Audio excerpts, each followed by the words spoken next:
Electrocast.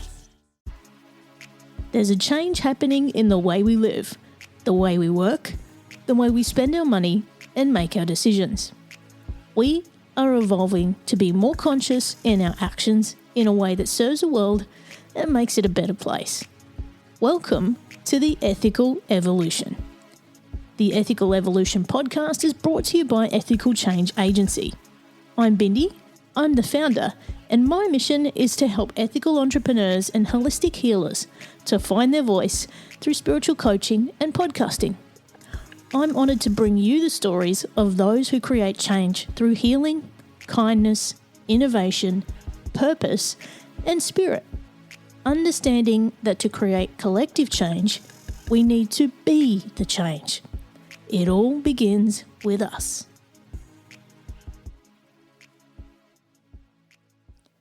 With more than a decade of experience in social impact, Nate Shalev helps create workplace cultures where both businesses and employees thrive. Highlighted by the Huffington Post, the New York Times and more, Nate earned a BA from Barnard College of Columbia University and an MA from New York University. Nate also founded Revel Impact, a consultancy that specialises in social impact and diversity, equity and inclusion. It's when we take the time to listen to those voices that can educate and enlighten us, that's where true unity and inclusion begins. Welcome, Nate, to the Ethical Evolution. Thanks so much for having me. Now, I'm super excited to chat to you, and I know we've been trying to connect for some time. So thank you so much for joining us all the way from east side of the US. So thank you for making the time. For people who don't know who you are and have been living under a rock, can you please tell us who you are and what you do? Yeah, for sure. Time zones are a trip, so I'm very happy that we were also able to find the time. So my name is Nate Shalev. My pronouns are they and them. I am an inclusivity expert. So I help to create workplace cultures where both businesses and people can thrive. I started my own consulting business after about a decade in the social impact space. And I realized both folks were not making the impact that they thought they were. And then internal cultures were not matching the external values that folks were putting out there. So I realized that there was a gap to be able to help people do this better. Yeah, it's funny, isn't it? You know, people want to make a change in the world, but they can't see what's right in front of their face sometimes. Yeah, exactly. And I've also noticed that a lot of people really want to do better and they just don't know how. So there's a lot of just well-intentioned companies and leaders who really are just looking for more guidance and structure to make their workplaces better for everyone. Now, you know, for me, I'm super passionate about diversity and inclusion, as are you. And I could talk about it all day, honestly, and I'm sure you probably could too. But, I mean, when we get to the root of it, what does diversity, firstly, mean to you? Yeah. So I will say first with labels and the way that we label things, labels are imperfect always. So when we talk about identities or when we're talking about these kinds of workplace cultures that we're trying to create, the labels themselves are always going to be imperfect. So I think there's a lot of different things, right? People call it diversity, equity, inclusion, belonging. There's a lot of different names for it. And I would say ultimately, it's really important to focus on the end goal. And the goal is to make sure that everyone feels good to show up to work as who they are and they feel like they can be successful doing the jobs that they're doing. And they just feel good. They feel like they are part of a workplace that values them for who they are. And people are complicated. We've got a ton of different identities. So really being able to create that workplace is intentional and just takes the effort. But to specifically, so just to say that labels are always going to be imperfect and we do our best to try to describe things that sometimes feel intangible.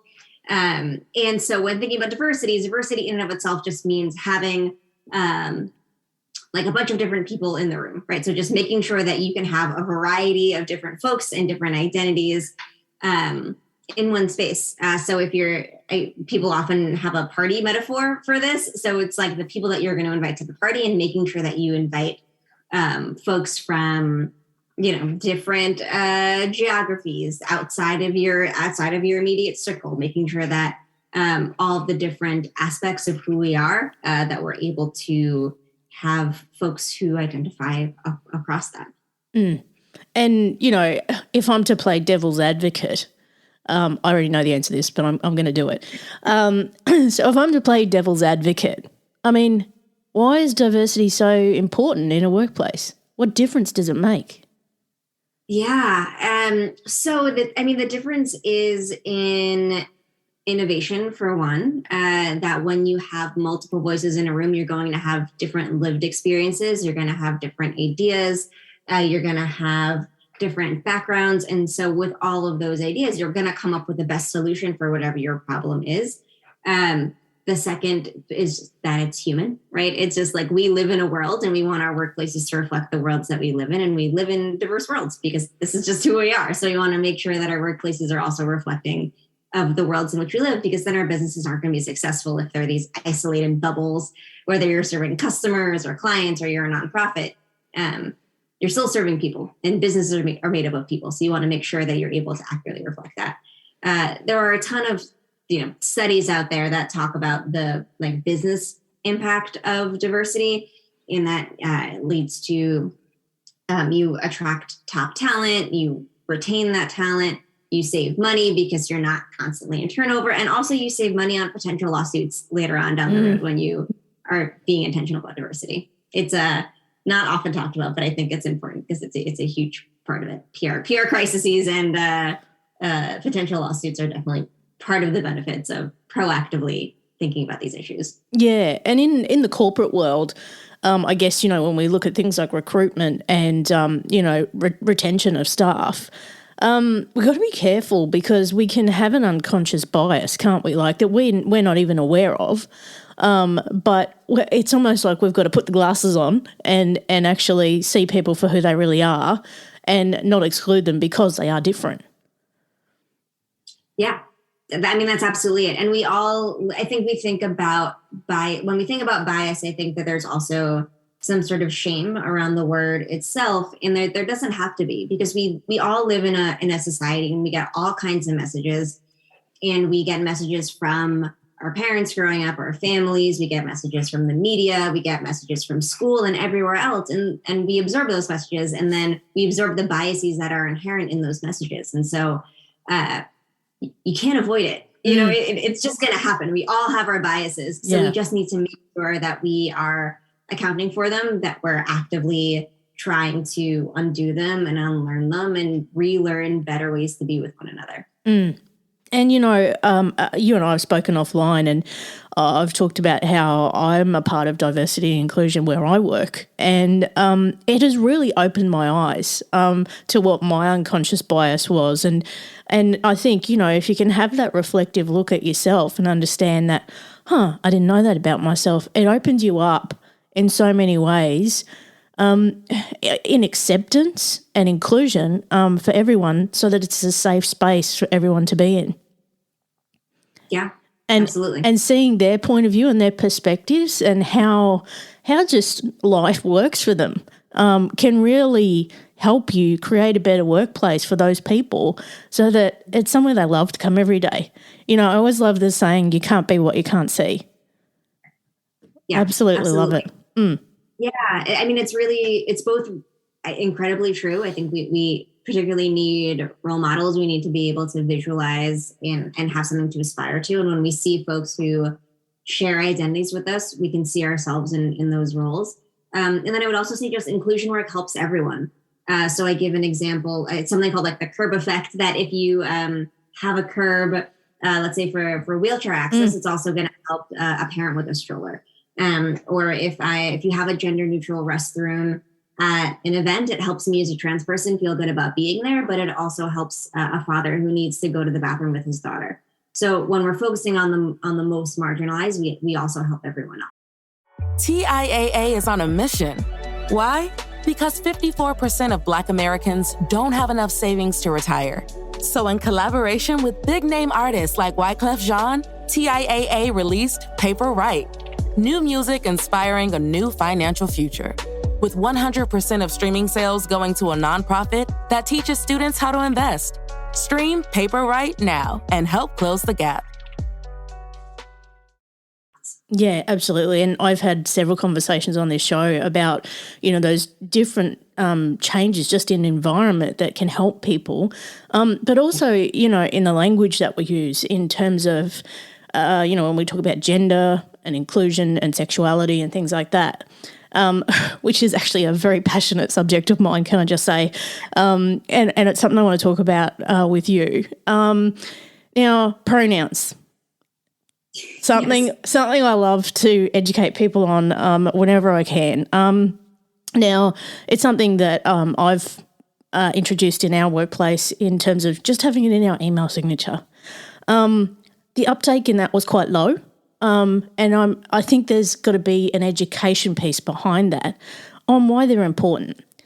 Can you explain simply for us why pronouns are so important? I sure can. So when we, in language, when we're referring to people or things, we're using pronouns. So, can you, pass the butter? It's over there. Can you tell her I called, right? She's busy, whatever it is, right? So we're using pronouns to refer to people or things. And the reason why it becomes so important when we're thinking about gender inclusion is because pronouns in English and many other languages are gendered. So when you are using a pronoun to refer to somebody, you also have an opportunity to affirm who they are or not. And that's kind of the baseline of it, is that it's pronouns are, I would say, one of the easiest ways to show people that we're respecting them. Similarly, like if somebody told me that their name was Bob and I was like, you seem like a Joe to me, I'm going to call you Joe. Like, that is not respectful. You just told me your name and I've chosen for whatever reason to call you a different name. It's very similar with pronouns, that if somebody tells you this pronoun relates to my gender identity, because pronouns are gendered, and this is what I want you to call me, and then somebody chooses to not do that, at a baseline, it's a respect thing, but it's important because they're gendered and that they reflect our gender identities often. Yeah, and that's another part of it, is gender expression. So whilst I might look like a cisgendered female, our sex is what we're given at birth, but our gender and how we express it is very different. So you might use the pronouns she, her, hers for me, but it might be that I express myself as something completely different. Yeah, absolutely. And people won't know that unless I tell them, right? Exactly. So gender identity is how we're thinking about our genders in our heads when we think about ourselves and who we are. And then gender expression is how we're expressing that gender through our clothes or our body language or our hair, or really any way that somebody can express themselves. They can express themselves through gender. And sometimes that our gender identity and our gender expression align with what we were assigned, our sex assigned at birth, and sometimes it doesn't. And you're absolutely right. You can't know just by looking at somebody what their gender is, because again, our gender is what we're thinking, how we think about ourselves in our heads, and how we're identifying when we think about our own genders. And some of the arguments I've had with, not arguments, but just conversations I've had with people, because they didn't think it was relevant to them because, well, look at me, I'm a woman. It's all good. I'm like, yeah, but if you actually show your support for this, it also shows that you're an ally for those people who maybe aren't 100% cozy with their gender, expression. So, it's supporting them and showing that you understand. Right. Yeah. Right. And again, as you said, you don't know. Many people of all genders can have, high pitched voices or low pitched voices. So when I've had interviews, let's say for potential job positions or even customer service or something like that, and they say, hi, this is Nate. Nate tends to be a more masculine name.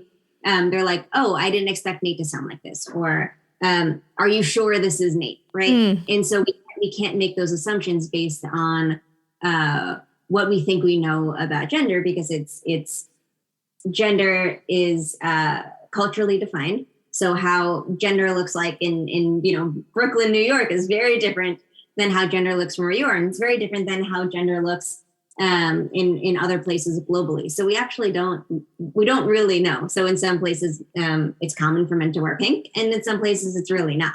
So the assumptions that we make can be wrong because gender is so related to our social environments. Yeah, exactly. And then I guess if you put that other layer over the top, there's also our sexuality, or our sexual preference that is completely different, separate.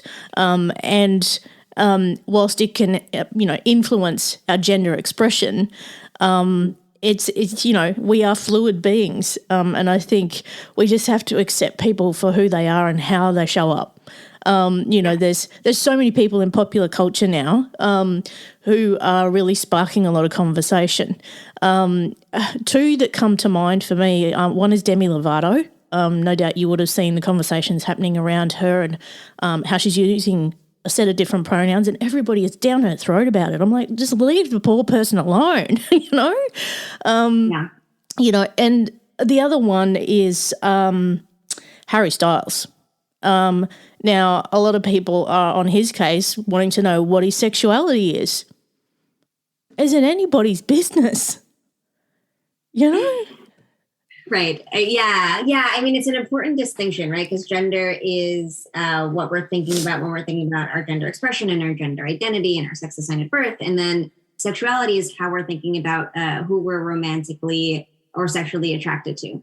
And we can be romantically or sexually attracted to the same gender or different genders, or like a whole mix within that, or no genders at all. But it's a full spectrum, but you're absolutely right that sometimes they're related and sometimes they're really not.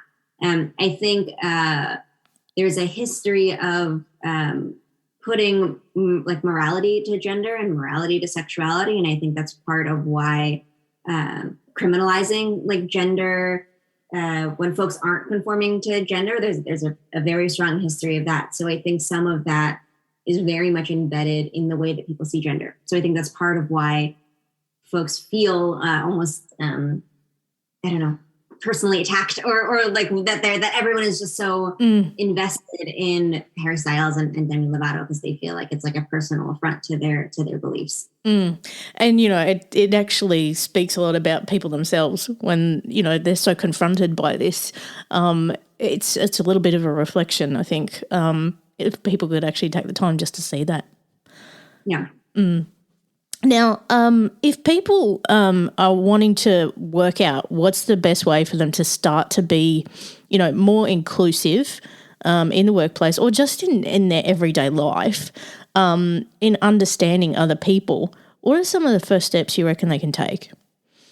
Yeah, so the very first thing that I would say is what we talked about before about understanding where your own biases are. So if you are identifying in a specific way, first understanding the different identities that you don't have exposure to, and then actively seeking out resources where you can understand the lived experiences of others and the issues that they're facing. So that can be listening to podcasts, it can be reading books, it can be looking at documentaries, whether it's about racial histories or disability advocacy or queer histories, whatever it is. I would seek out creators who are creating content about it, and then also some of the other educational content to start to understand where your gaps are and understanding some of the issues that folks are facing. And that can be really passive. You can read a book, you can read an article, you can just listen to a podcast or watch a documentary.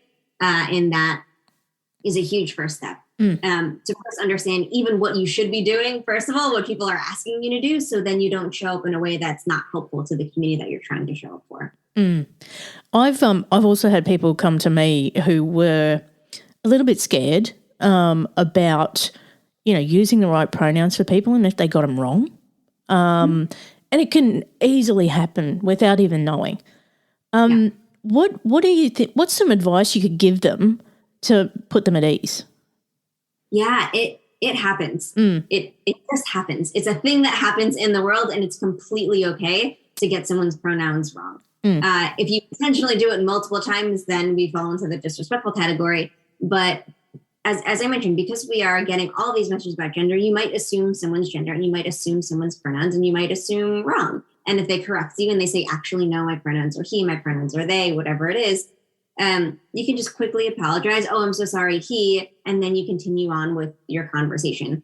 Don't overly apologize, because then when you overly apologize, it then makes it all about you. And then that's where the conversation becomes. So we can be talking about, let's say we're at work and we're talking about a deliverable that we have to do, and somebody misgenders me.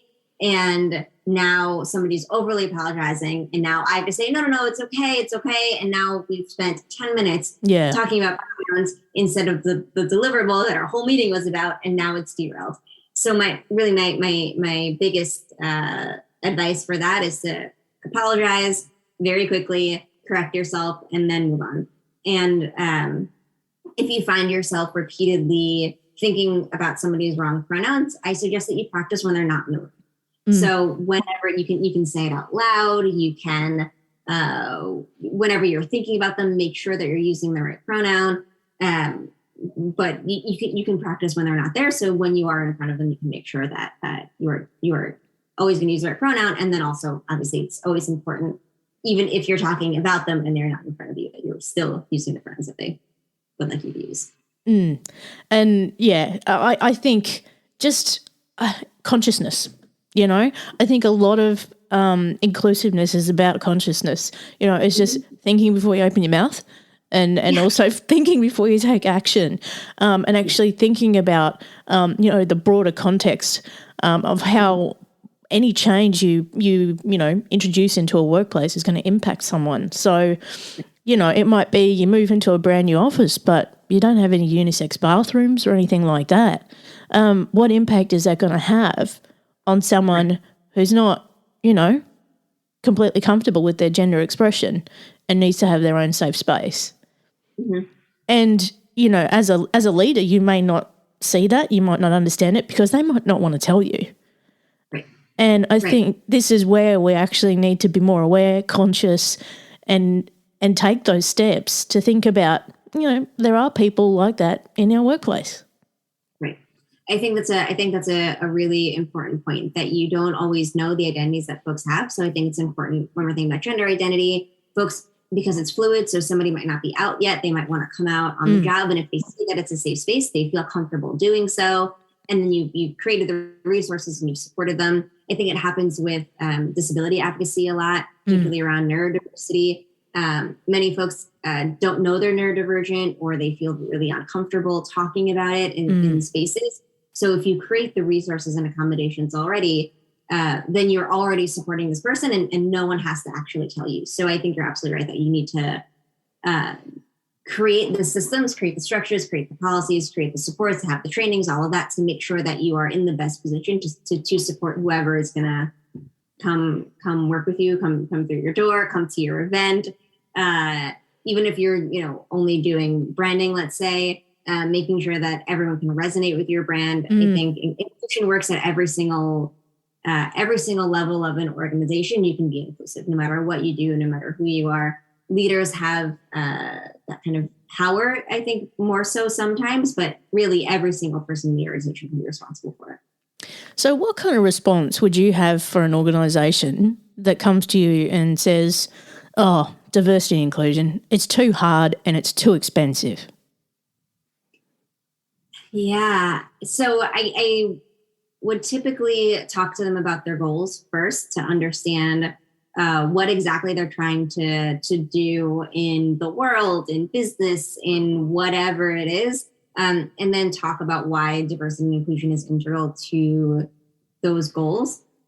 Because it's more expensive to not do it is the bottom line. It's more expensive in the long run always to not think about diversity and inclusion. And I would say from a revenue side, it's expensive, but also just from the people side, it's expensive. You know what I mean? Like there's a, do you really want to be the one causing trauma to somebody else? Do you really want to be the bad experience that somebody has? Or do you want to be a positive experience and have a positive impact on their life? So I think that, yes, it's monetary, but I would say also, perhaps sometimes even more important. I know in business, revenue is always important, but there's a real human toll that happens when you don't think about diversity and inclusion. And we're talking, this can be life and death stuff, to the point where it can also be raised as human rights issues. Yeah, absolutely. I think we often think, or we can think about work as being an isolated aspect, that we're at work and only at work, but that's never true. I am who I am when I'm working with somebody, I am who I am outside of working with them. When I'm walking down the street, when I'm, I don't change. The environment that I'm in changes, and how people react to me will change.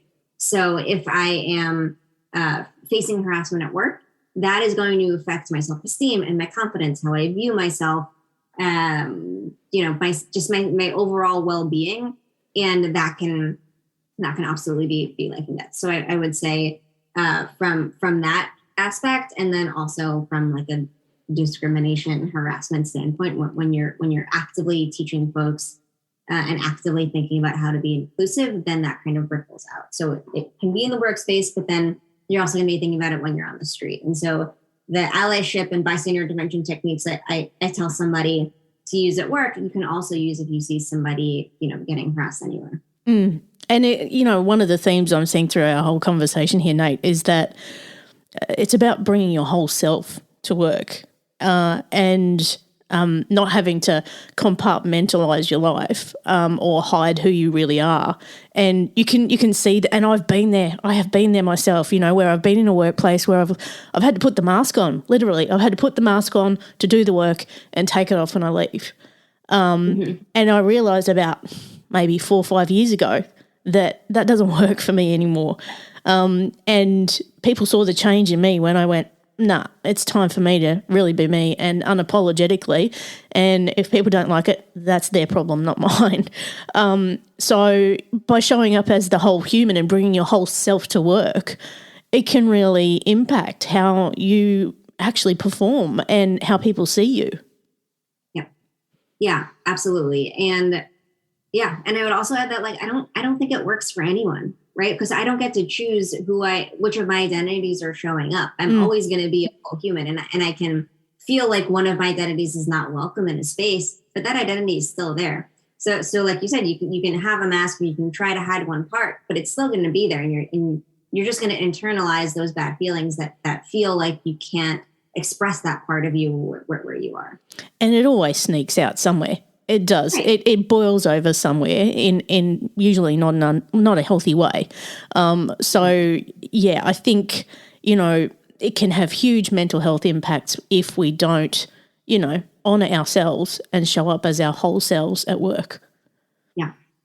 And mental health is a whole other part of diversity and inclusion that, could be a whole other podcast, quite honestly. So, Nate, if people want to find out more about you and get in touch, where can they go? Yeah, so LinkedIn is one. I post a lot on LinkedIn, and I know LinkedIn is often thought of as the place where you go to get a job, which is both true, but I'm also really trying to have conversations there to be able to talk about some of these issues and really spark just dialogue around all of this. So that's one. And then the business website is revelimpact.com. So that is another place to find me. Now, did I see that you're a LinkedIn influencer? Did I see that? I am a LinkedIn top voice. That's it. Sorry, terminology was wrong. I mean, that was the label. And I think technically the followers would make me an influencer, but it's such a strange term. So I'm posting content that I hope resonates, and I talk about things that I feel are important and not being spoken about often, and that I think need to be more so. So that's what I'm doing on LinkedIn. I couldn't agree more, and I have read quite a bit of your stuff, can I just say, and I absolutely love it. Like, this education is what we all need. So thank you so much. You're doing such an amazing job. Thank you. Well, I've got the last big question for you, Nate. What's the change you'd like to see in the world, and how can we bring it to life? Yeah. You said you were going to ask this, and then I thought about it, and then I think I thought at the time too that it was a big question. I think the change that I would want to see in the world is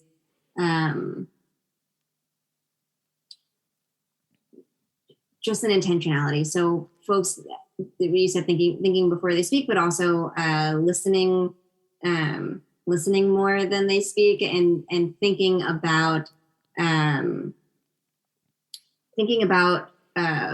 who they are, how they're showing up, and how they're relating to others all the time.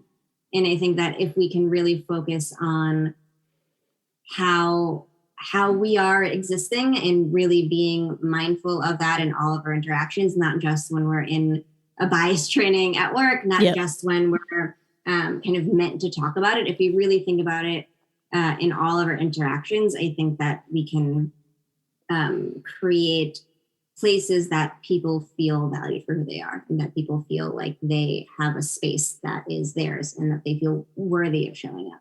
I guess maybe that's the thing. I want everyone to feel worthy of being who they are, and that they can advocate for what they need. So if you're in a bad workplace, you are worth it, and you need to leave, and you need to do better. If you're in a place where anyone is making you feel like you cannot be your full self, you are worth it enough to find some place that will. Amen. Oh, look, I could talk to you all day, Nate. Like, I could just pull this apart a million ways, but I have loved every second with you. Thank you so much for joining us as part of the Ethical Evolution. Yeah, this was so fun. Thanks. Thanks for listening to the Ethical Evolution podcast. If you're ready to be the change and would love to work with me on finding your voice through spiritual coaching or creating your own podcast with impact, visit ethicalchangeagency.com.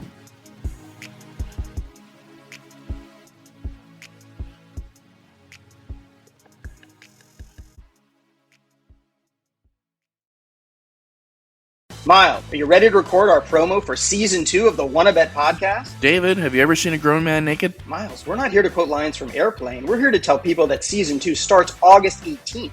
But I like Airplane. I know you do, but Wanna Bet is a sports betting podcast. Each week we bet $1,000 on the NFL teams and games that we love. Well, that sounds like fun. It is fun. And last year you picked over 60% of your games correctly. How'd you do? We're not talking about that. We are telling people that they can find us every Friday. So no more movie quotes. Roger. Electricast. Hey, what's happening out there, everybody? This is Lawrence Ross, and I'd like to tell you a little bit about my podcast, The Lawrence Ross Show. Egomaniac. It's a 2-hour weekly exploration into my mind. I also do sketches, celebrity impersonations. You're out of order! And I also do song parodies. Not too shabby for a blind guy. Not only are you visually impaired, but you are geographically impaired. New episodes are released every Friday. Check it out on your favorite podcasting platform or listen to it here on Society 13 on Electricast. Electricast.